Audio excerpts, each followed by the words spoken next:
이 시간 이상남 목사님께서 세계 경제 공황과 인간 사생활 통제라는 제목으로 하나님 말씀 증거하시겠습니다. 이 시간 영혼의 양식 하나님의 말씀 신약성경 누가복음 21장 10절과 11절 두 절 말씀 함께 합독합니다. 신약성경 132페이지 누가복음 21장 10절과 11절 찾으셨으면 큰 목소리로 합독하겠습니다. 또 이르시되 민족이 민족을 나라가 나라를 대적하여 일어나겠고 처처에 큰 지진과 기근과 온역이 있겠고 또 무서운 일과 하늘로서 큰 징조들이 있으리라. 아멘. 할렐루야. 자, 오늘의 이 본문 말씀을 보면 사랑하는 예수님의 제자들이 감람산 위에서 예수님께 물었습니다. 선생님, 이 세상에 언제 종말이 오며 또 종말이 오면 어떤 징조가 있겠습니까? 라고 물었을 때 오늘 본문 말씀에 주님은 명확하게 말씀했습니다. 동족 상쟁에 전쟁도 있고 또 처처에 큰 지진과 기근도 있겠지만 특별히 온역이 있을 것이다 라고 종말 징조 중에 온역이 있을 것을 주님은 일찍이 예고하셨습니다. 자, 지금 우리는 전대미문에 가공할 코로나 재앙을 겪으면서 가장 우려되는 것은 앞으로의 세계 경제가 과연 어떻게 될 것인가 하는 문제입니다. 사실 우리 일상생활과 가장 직결된 문제가 이 경제 문제이기 때문에 여러분이 코로나 재앙 이후에 사람들이 가장 염려하는 건 경제가 어떻게 될 건가, 거기에 대한 깊은 관심을 갖지 않을 수가 없습니다. 왜냐하면 지금 눈에 보이는 현상만 봐도 그 일반 서민들의 수입이 대폭적으로 감소될 뿐 아니라 수많은 사업체들이 급속하게 도산되고 있고 세계적으로도 실업자 사태와 난민들의 수가 기하급수적으로 늘어가기 때문입니다. 따라서 중소기업은 물론 대기업체들도 극심하게 축소될 수밖에 없습니다. 이와 같은 현상은 미국을 비롯한 전 세계 각국이 대동소이한 그런 형편입니다. 자, 그래서 우선 다급하니까 이걸 긴급히 막으려고 수십조 원, 수백조 원이 넘는 액수의 화폐를 계속해서 찍어내고 만들어내고 있는 실정입니다. 그러나 사실상 이렇게 후속적인 아무 대책도 없이 돈만 많이 찍어내고 만들어서 시장에 풀려 나오면 경제 분야에서 어쩔 수 없이 소위 그 인플레이션 그런 현상이 야기될 수밖에 없습니다. 그 결과 물건값이 터무니없이 급격히 비싸지는 현상도 올 수밖에 없습니다. 그 이유는 물건 자체는 일정량밖에 생산이 안 되는데 화폐만 대책도 없이 많이 찍다 보니까 모든 물가는 천정부지로 높아질 수밖에 없습니다. 자, 이런 현상이 누적되다 보면 화폐 가치가 계속 떨어지는 소위 초인플레이션 현상을 초래할 수밖에 없다 하는 것이 전문가들의 하나 같은 견해입니다. 따라서 이런 현상이 궁극적으로 급속한 세계 경제 공황 내지는 경제 추락을 가져올 수밖에 없는 겁니다. 자, 그래서 그런 의미에서 저는 오늘 시간 세계 경제 공황과 인간 사생활 통제라 그런 주제로 여러분과 말씀을 나누면서 함께 은혜 나누기를 원합니다. 자, 우리는 앞으로 이 가공할 코로나 재앙 이후에 우리가 살고 있는 전 세계에는 어떤 이상현상이 벌어질 것인가, 여기에 대한 많은 우려들을 갖지 않을 수가 없습니다. 우리가 적어도 뭐 여러 가지가 있겠지만 저는 오늘 세 가지에 대해서만 앞으로 이러이런 현상이 어쩔 수 없이 일어날 것이다 하는 것을 말씀을 드리려고 합니다. 자, 첫 번째로 전 지구상의 모든 인간들이 강력한 사생활의 통제를 받게 될 때가 온다 하는 것을 분명히 말할 수 있습니다. 대체적으로 사람들은 평상시에 자유를 제한하거나 사생활을 통제하면 즉시 거부하고 반발하지만은 일단 코로나 재앙 같은 감당기 어려운 위기 상황에 정면 충돌하면 개인의 자유를 어느 정도 양보하거나 자기 사생활 간섭을 부분적으로 수용할 수밖에 없는 겁니다.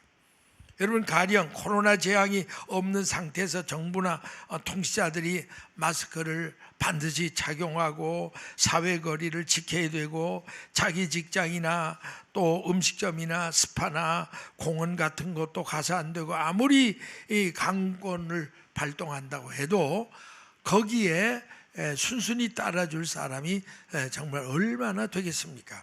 그러나 지금처럼 코로나 재앙이라고 하는 그 비상사태를 겪는 그런 상황에서는 정부나 통치자들의 행정명령을 안 지킬래야 안 지킬 수 없는 것이 우리가 닥치고 있는 현실입니다. 자, 그렇다면 이제 앞으로 전 지구에는 정말 강력한 사생활의 통제를 받는 때가 오지 않을 수밖에 없다 하는 것을 생각할 수가 있고, 그 다음에 두 번째로 전 지구상의 모든 교회와 성도들이 하나님께 드리는 예배에 대한 강력한 통제와 아울러 신앙생활의 본격적인 박해 현상도 일어나게 될 것이다 하는 것이 정확한 예견입니다. 특별히 우리 크리스찬들의 경우에 코로나 재앙이 없는 상태에서 교회 예배를 각 가정에서만 드리라고 강요한다면 그런 종교 자유나 신앙의 자유를 무시한 행정명령에 순순히 따를 목자들이나 또 교회나 교인들이 얼마나 되겠습니까? 그러나 지금 같은 코로나 재앙의 비상세태 하에서는 어쩔 수 없이 따를 수밖에 없는 그런 현실에 우리는 처해 있습니다. 따라서 이런 상황이 오래 지속되다 보면 자연적으로 개인적인 신앙의 자유를 제한하고 더 나아가서는 신앙인들에 대한 본격적인 핍박이 서서히 시작될 수밖에 없습니다. 자, 지금 우리는 이미 이런 현상을 조금씩 겪고 있습니다. 그러기에 가령 앞으로 우리 교회당에서의 정식적인 대면 예배가 법적으로 풀어진다고 해도 코로나 재앙의 이전 같은 자유로운 예배의 행위는 도저히 우리가 기대할 수 없다 하는 것이 현실입니다. 단 예배는 원칙적으로 허락을 하되 이런 다음과 같은 몇 가지 수칙을 지키는 걸 전제해서만이 허락이 될 것을 우리는 불보듯 하고 있습니다. 다시 말하면 자, 교회당 들어올 때 열을 재라, 이름을 써라, 손소독을 하라, 마스크를 쓰고 예배를 드리라, 사회적 거리에 떨어져 예배를 드려라, 또 예배 끝나가나도 반드시 방역을 하고 함께 둘러앉거나 마주보고 앉아 밥을 먹거나 대화하거나 또 그룹별로 특별 기도회나 성경부 시간 이런 걸 일체 허락할 수 없다. 이런 어떤 통제적인 조건 하에서만 합법적인 예배가 허락될 것으로 그렇게 생각이 됩니다. 결국 사탄이 지향하는 궁극적인 목적이나 사탄이 지배하는 이 세속적 권력이 줄기차게 추구한 목표는 바로 이겁니다.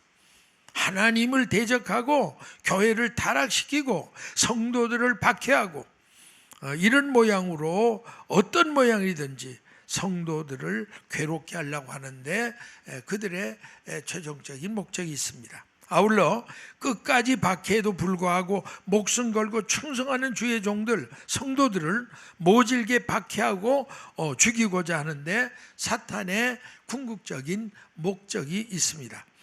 자, 그렇기 때문에 바로 이것이 옛날부터 지금까지 마귀 사탄의 기본적인 전략이고 과거에 종교 암흑 시대에 크게 일어났던 현상이고 또 주님 재림이 임박한 이 마지막 때에 다시 한번 더 크게 재현될 그런 현상입니다.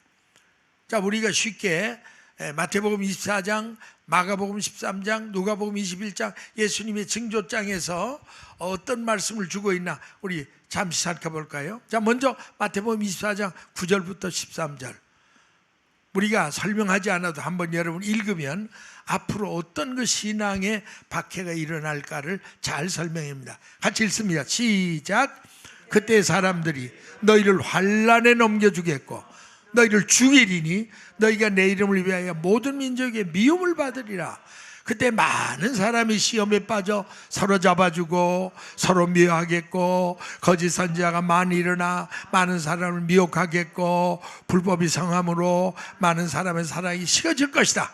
그러나 끝까지 견디는 자는 구원을 얻으리라. 아멘. 자, 또 그런가 하면 마가복음 13장 9절부터 13절 표현만 다르지 똑같이 박해 시대가 온다는 것을 아주 분명히 주님 말씀했습니다.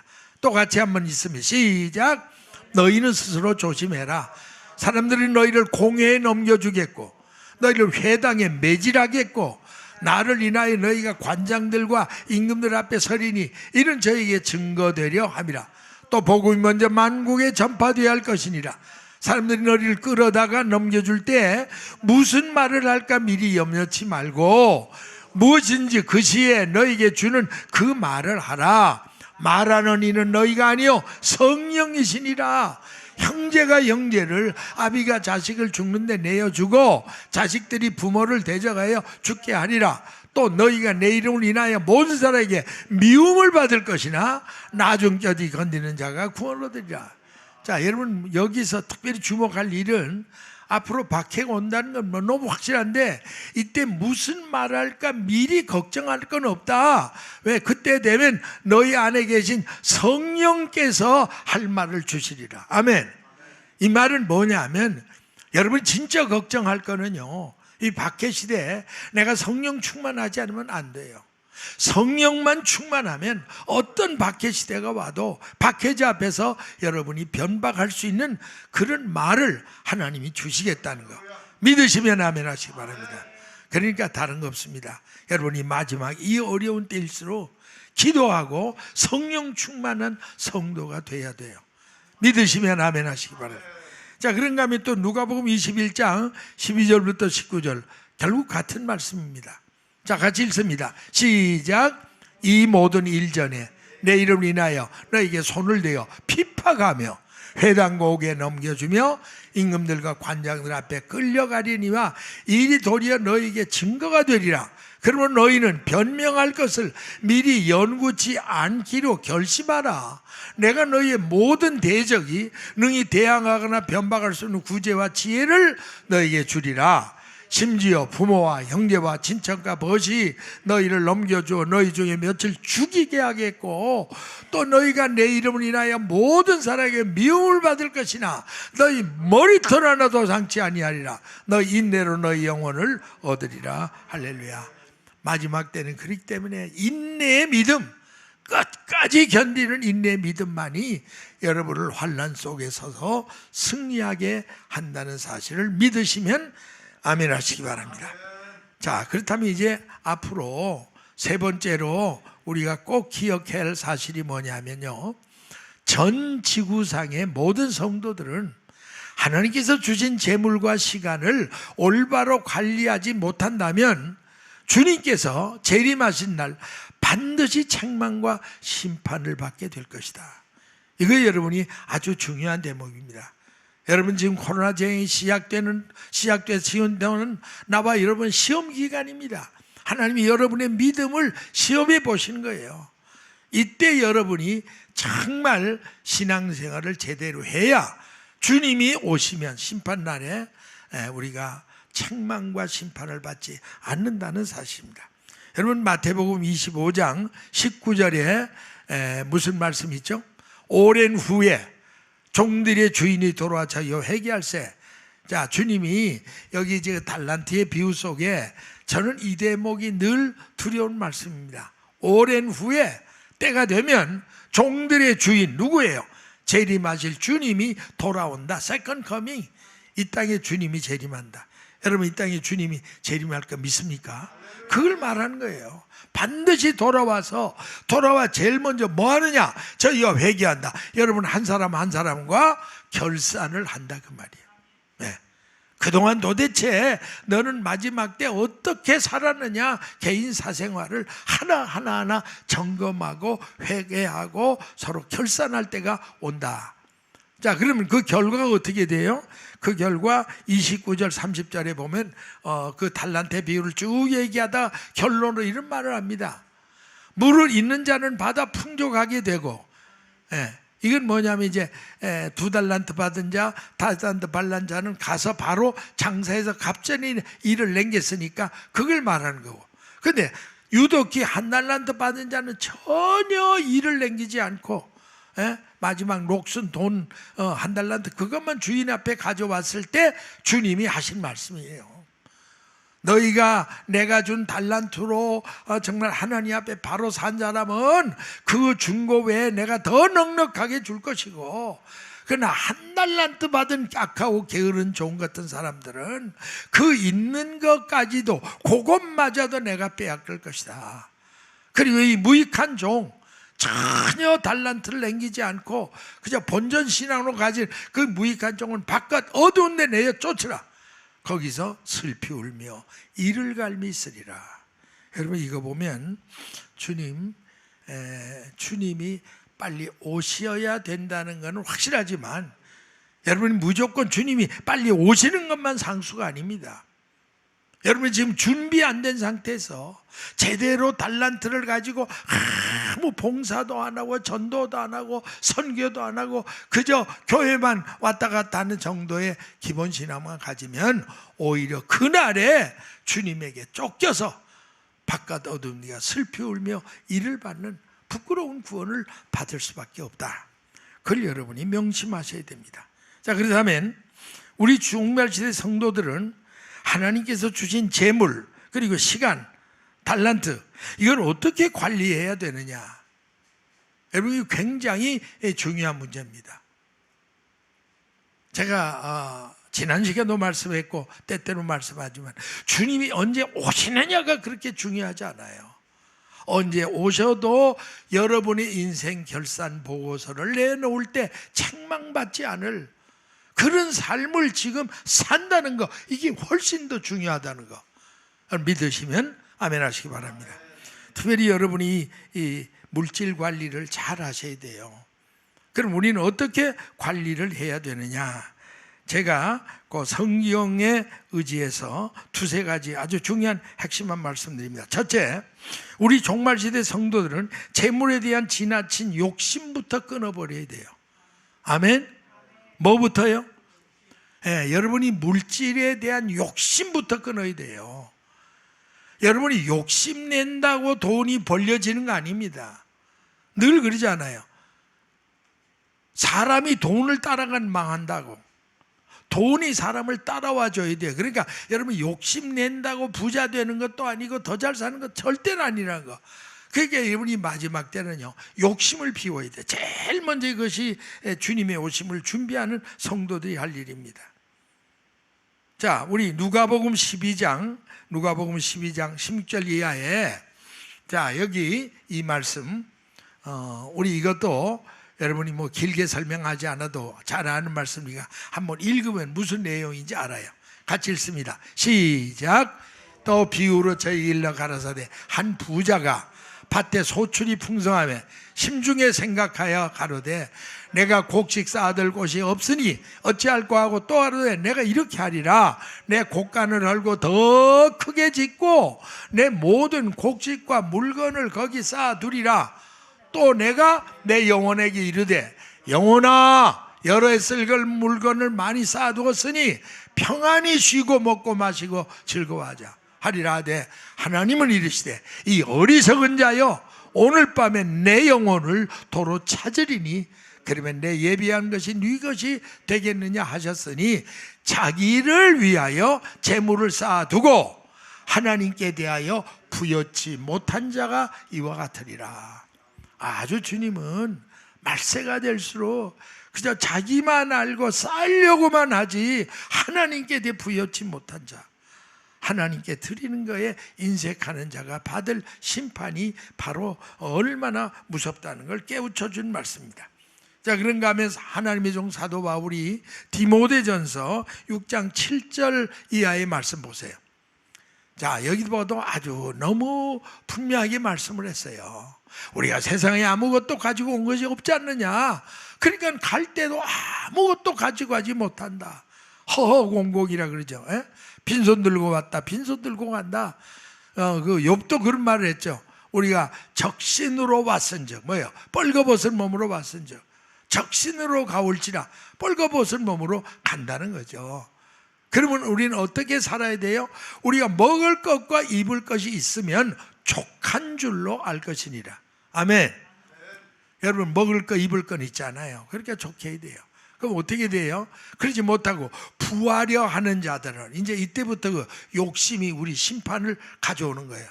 부하려고 하는 자들은 시험과 올무와 여러 가지 어리석 해로운 정욕에 떨어진다. 사람으로 침륜과 멸망에 빠지게 하는 것이라. 그러면서 이 말씀이 중요한 겁니다. 돈을 사랑함이 일만하게 뿌리가 되나니. 자, 한번 따라해 봅시다. 돈을 사랑하는 마음이 일만하게 뿌리다. 아멘. 여러분이 어떤 사람 잘 모르면 돈이 돈은 죄라고. 아닙니다. 돈은 악도 아니고 선도 아닙니다. 선하게 쓰면 한없이 선한 거고 악하게 쓰면 한없이 악한 거예요. 돈 자체는 선도 악도 아니라니까. 그럼 뭐가 악이에요? 돈을 탐하는 욕심, 그게 바로 악이요 심판의 멸망이 된다, 그거예요. 돈을 사랑하는 그 마음이 1만 가지 악의 뿌리가 된다. 그래서 이걸 사모하는 자들이, 욕심을 가지고 계속 돈 하는 자들이 결국은 어떻게 돼요? 미혹을 받아 믿음에 떠나 많은 근심으로 자기를 질렀도다 라고 분명히 깨우쳐 주고 있습니다. 그러니까 여러분, 정말 이 코로나 재앙 시대에 여러분이 마음의 욕심부터, 이 물질에 대한 욕심부터 여러분이 회개함으로 청산하시기를 주님의 이름으로 축원합니다. 자, 그 다음에 이제 두 번째는 우리 종말시대 성도들은 하나님께서 기회 주시는 대로 장차 영원히 들어가 살게 될 하늘나라로 송금하는 일에 힘써야 돼요. 여러분, 굉장히 중요한 일입니다. 여러분, 마태복음 6장 19절부터 21절에 주님께서 뭐라고 말씀했어요? 자, 보세요. 너희를 위해 보물을 어디에 쌓아두지 말라? 땅에 쌓아두지 말라. 은행 통장에만 넣고 자꾸 쌓으려고 하지 말라는 거예요. 왜? 거기는 종과 동록이 하고 동록이 구멍을 뚫고 도둑을 한다. 그러니까 언젠가 땅에 있던 돈은 다 없어질 때가 온다. 여러분, 이제 얼마 안 있으면 종이돈 화폐가 전혀 쓸모가 없다는 거 여러분 이미 많은 그 세상의 매스컴을 통해 알고 있습니다. 그럼 어떻게 해야 돼요? 오직 너희를 위하여, 따라하십시다. 오직 너희를 위하여 보물을 하늘에 쌓아두라. 어디에 쌓아두라? Bank of Heaven. 여러분, 하늘나라 은행에다가 저금하는 일에 힘을 쓰라는 거예요. 이게 종말시대 성도들이 꼭 명심하라. 왜? 저기는 뭐예요? 그 하늘나라는 좀이나 등록이 하지 못하고 도적이 구멍을 뚫지 못하고 도적질도 못한다. 하늘나라 은행에서 누가 도적질을 하겠어요? 그러면서 결론은 따라하십시다. 내 보물 있는 그곳에는 내 마음도 있느니라. 그 여러분이 천국 가기 정말 원하십니까? 아멘. 그러려면 천국 가기 원하면 자꾸 천국에 대한 내가 디자이어를 있어야 돼요. 여러분이 미국 올 때 어떻게 했어요? 전혀 가만히 있다 어느 날 갑자기 무슨 이상이 온 거 아니죠? 내가 미국 가야 되겠다. 그럼 첫째 마음에 의지가 있어야 돼요. 내가 뭐니 미국 가. 그리고 여러분이 미국 올 때까지 미국에 간다 얼마나 마음의 소원을 가지고 원을 했어요. 내가 미국 가면 앞으로 어떻게 할까? 내가 미국 가면 어떻게 할 거라. 계속 미국. 그리고 사모하는 마음 마찬가지입니다. 여러분, 천국도 마음의 의지가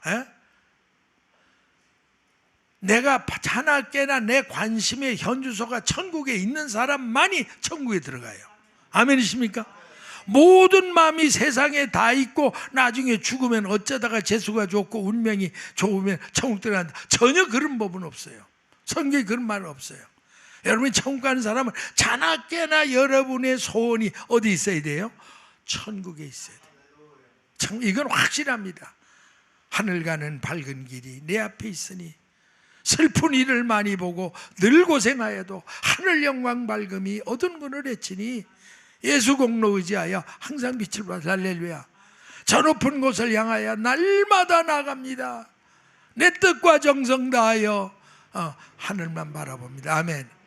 여러분이 하늘에 대한 소원이 있어요. 그러면 여러분이 내 보물이 있는 곳에 내 마음도 있다고 그래요. 마음은 보물과 붙어 있다는 거예요. 재물과. 그러니까 여러분이 천국으로 송금 작정하는 거는 그렇게 해야 여러분의 마음의 현주소가 하늘나라에 가 있단 말이에요. 그러니까 당연히 하늘나라 가는 거죠.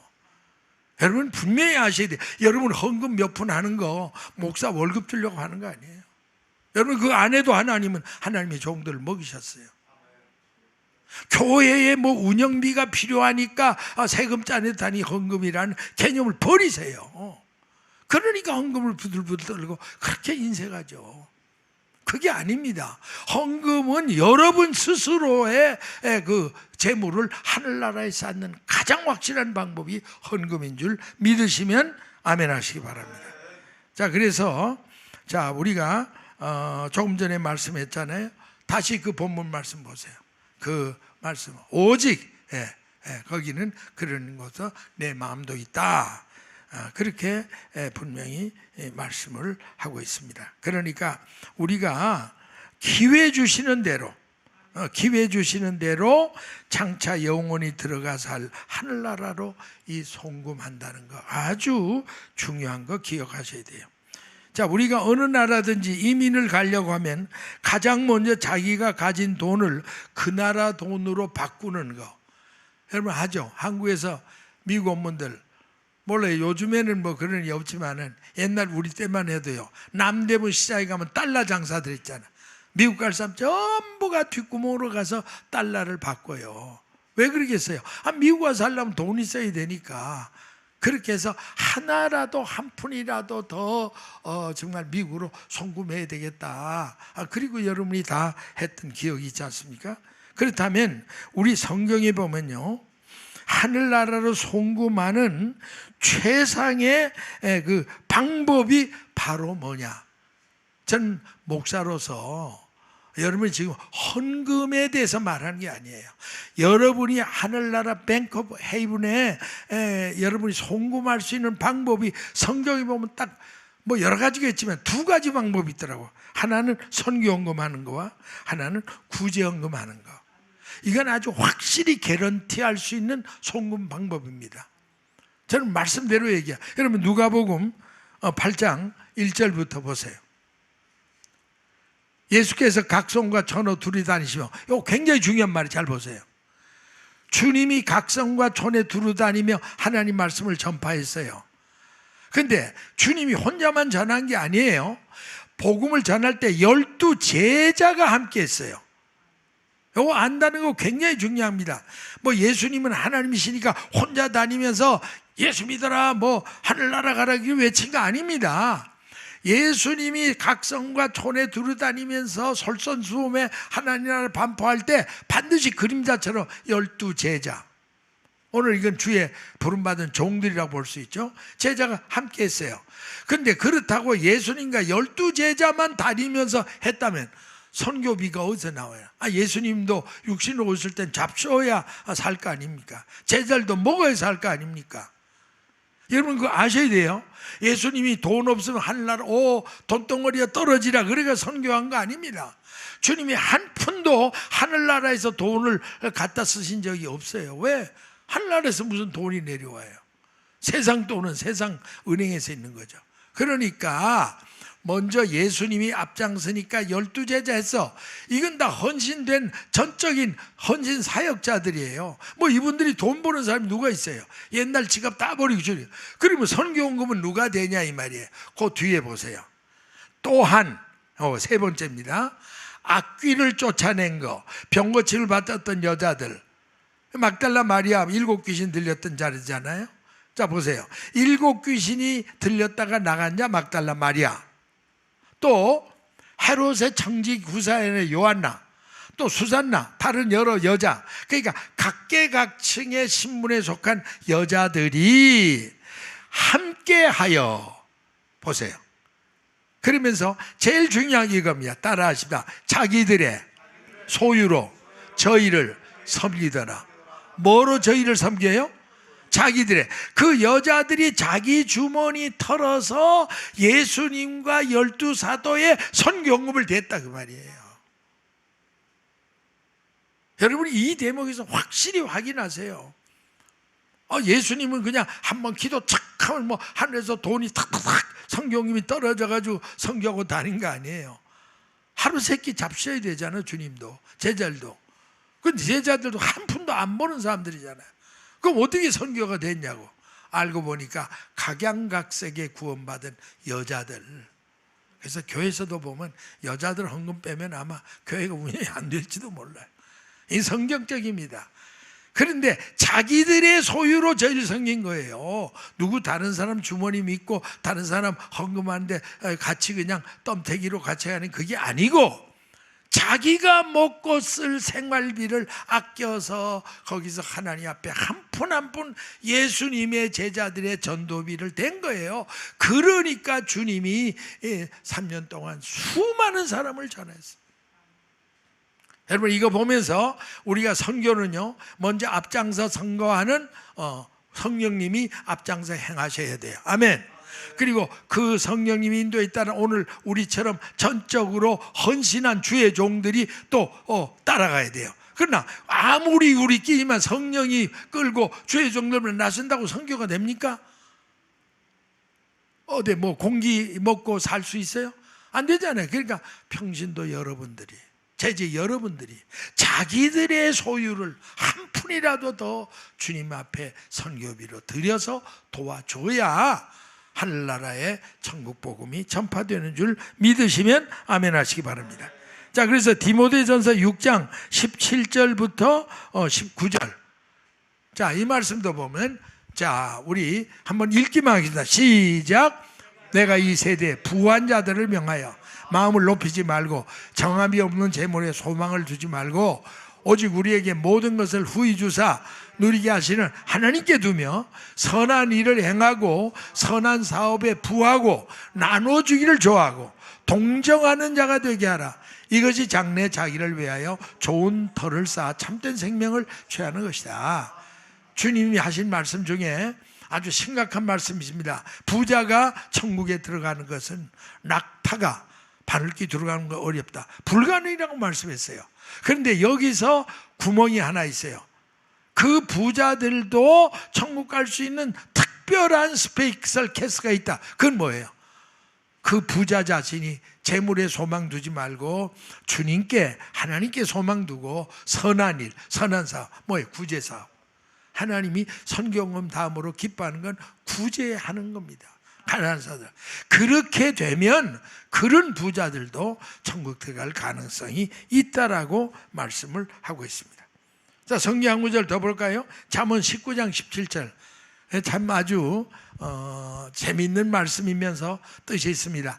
큰 소리 읽습니다. 시작.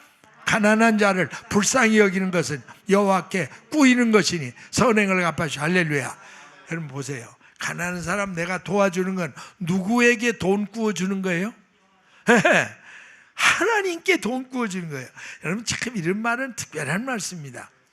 여러분 세상에 어떤 부자가 인류 역사에 하나님께 돈 구워주고 산 부자 손 들어봐요. 있어요 없어요?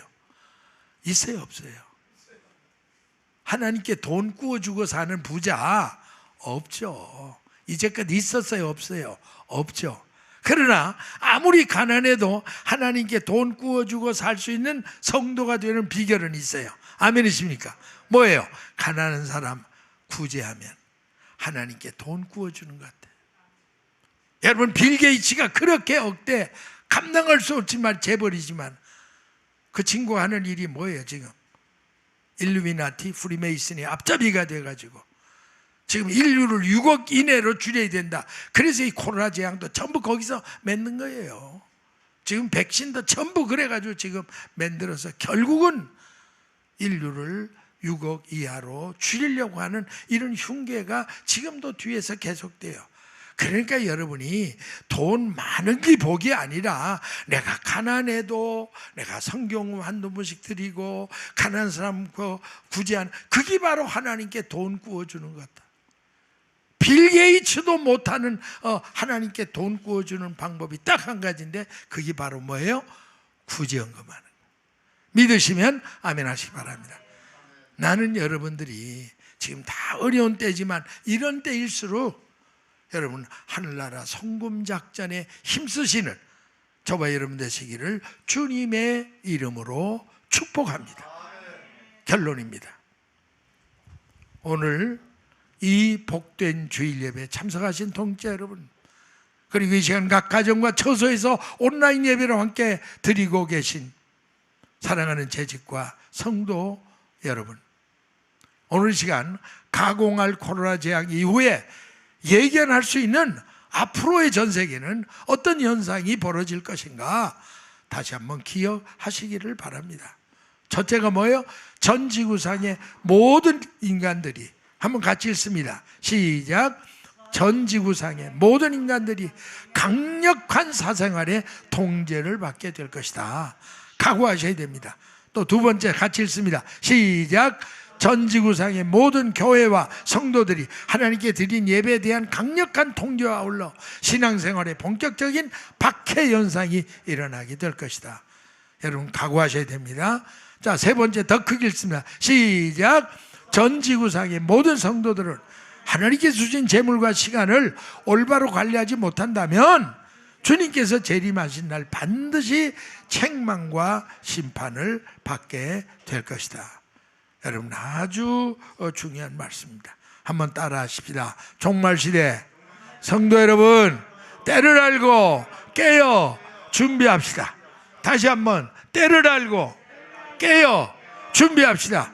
할렐루야. 우리 영광의 박수, 감사의 박수 드리겠습니다. 기도하겠습니다. 아버지 하나님, 오늘 이 코로나 재앙의 소용돌이 속에 말할 수 없이 시달리고 고통당하고 죽어가고 아우성치는 이 현실 속에서 그래도 저희들은 하나님 전에 나와서 이런 하나님의 소중한 말씀을 듣고 깨달을 걸 깨닫고 회개할 걸 회개하고 끊을 걸 끊고 바로 살 수 있는 길을 허락해 주신 것을 감사합니다. 오늘 들은 말씀을 꼭 기억하게 하시고 기억한 말씀을 말씀 속에 생활 속에 실천할 수 있는 은혜와 결심과 능력도 주시옵소서. 주 예수님의 이름으로 기도하옵나이다. 아멘. 다 같이